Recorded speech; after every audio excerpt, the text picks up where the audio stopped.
Kasus dari Mario Dendi kembali mencuat. Derita hukuman yang ditanggung oleh Mario Dendi Satrio semakin bertambah panjang, Tribuners. Setelah sebelumnya sudah divonis 12 tahun penjara dalam kasus penganiayaan berat terhadap David Ozora, kini putra mantan pejabat pajak ini harus menerima pil pahit lainnya. Majelis Hakim Pengadilan Tinggi DKI Jakarta sudah memperberat hukuman Mario Dendi menjadi 6 tahun penjara dalam kasus terpisah, yakni dugaan pencabulan terhadap mantan pacarnya yang berinisial AG. Selain pidana penjara, Mario Dendi ini juga dihukum denda sebesar 1 miliar rupiah subsidiar 2 bulan penjara.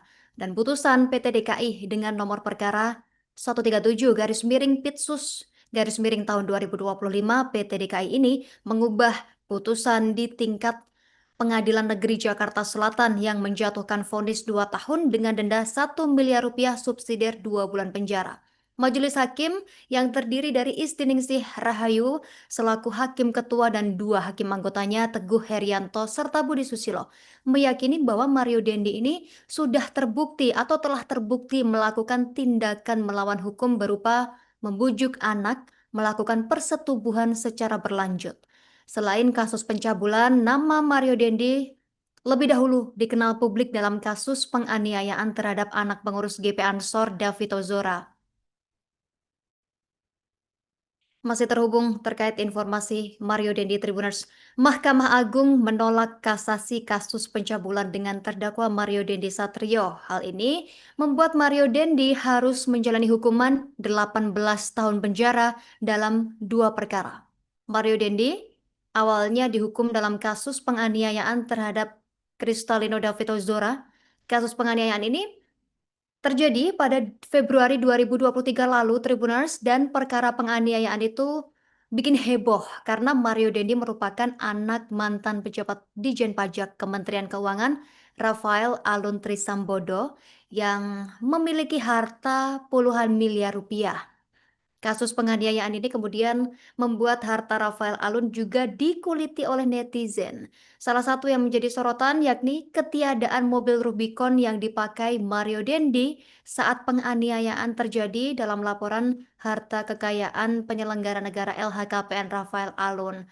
KPK langsung turun tangan hingga akhirnya Rafael Alun ditetapkan sebagai tersangka dan sudah dihukum 14 tahun penjara karena kasus gratifikasi. Mario Dendi sendiri diadili dalam kasus penganiayaan terhadap David Ozora, Tribuners. Mario divonis bersalah melakukan penganiayaan dan akhirnya dijatuhi hukuman 12 tahun penjara serta membayar restitusi 25 miliar rupiah ke David Ozora. Sementara mobil Rubicon Mario Dendi pun dirampas dan telah dilelang. Hasil lelang senilai 706 juta rupiah kemudian diserahkan kepada David Ozora selaku korban. Dan selain Mario Dendi, 2 orang yang terlibat penganiayaan telah dihukum.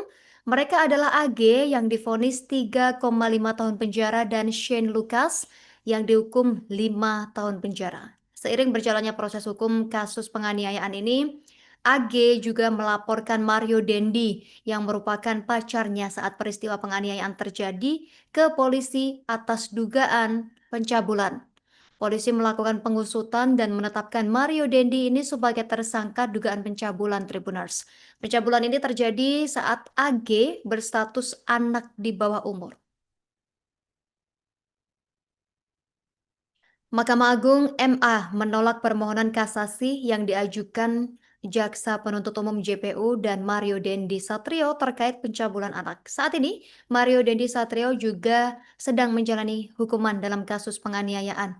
Kasus ini kalau kilas balik bermula saat viralnya video Mario Dendi Satrio menganiaya seorang anak dan orang tua korban tidak terima sampai melaporkan kasus tersebut. Kasus pun bergulir ke pengadilan, Tribuners.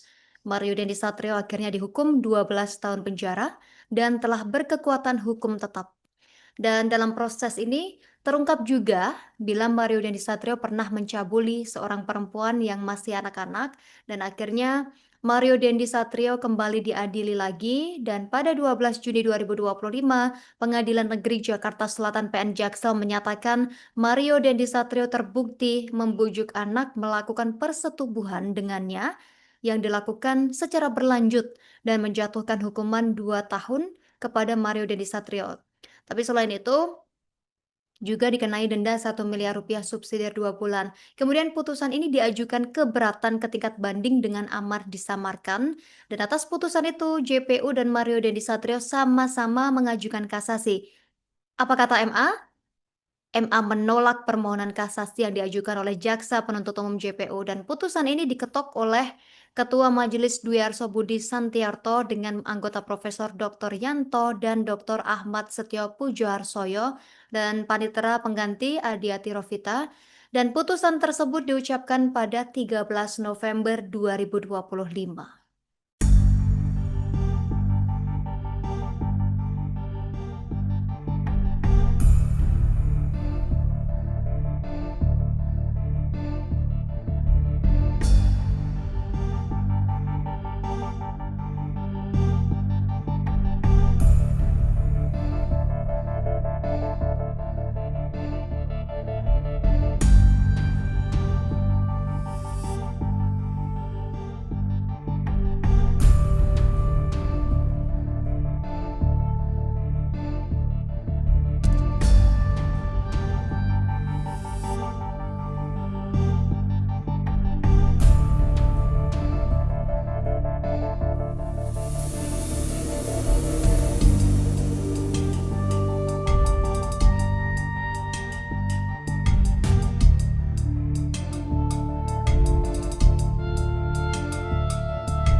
Download Tribun X sekarang, menghadirkan lokal menjadi Indonesia.